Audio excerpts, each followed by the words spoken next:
Hello, luto tayo ng mabilis na menudo na with recipe ng nanay ko.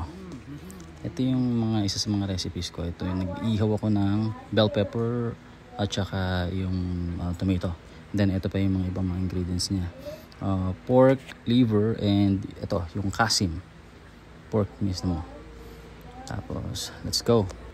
Meron din tayong hotdog, yung bite size na hotdogs. Tapos ito na yung potato and carrots. Tapos yung parati kong naka-prepare na garlic with oil. Una nating i-fry natin ng konti yung potato and yung carrots, and then ito namang pork liver, pero saglit lang, hindi siya pwede magtagal para hindi siya tumigas.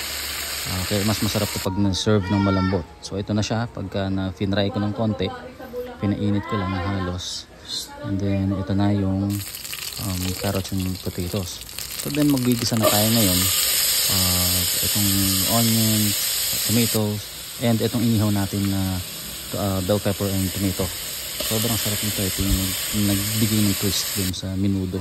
And then yung garlic na natin ngayon. Tapos ayan na, gigisahin na natin.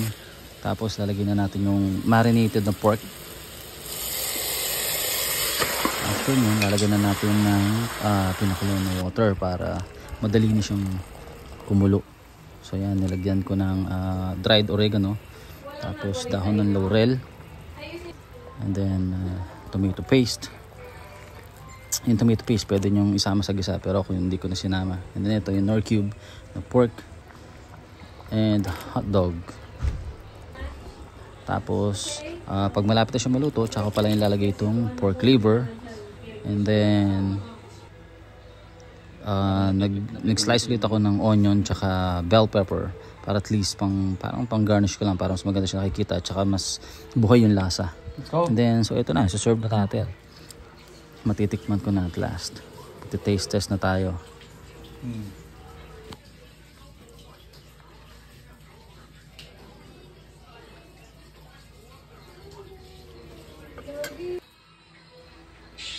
So ito na, kakain na kami. Pakita ko lang saglit yung mga malulungkot na pinapakain ko. Ayan. Akala ko magiging masaya sila pag kumain. Let's try it now. Lagyan mo itong hotdog. Hey, hotdog! Hindi yan. Ito kanina ko pa kinakain itong ano eh. Tayo ng baboy. Last one. Let's get some pork.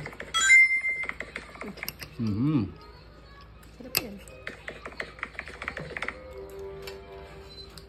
Sarap mga tayo.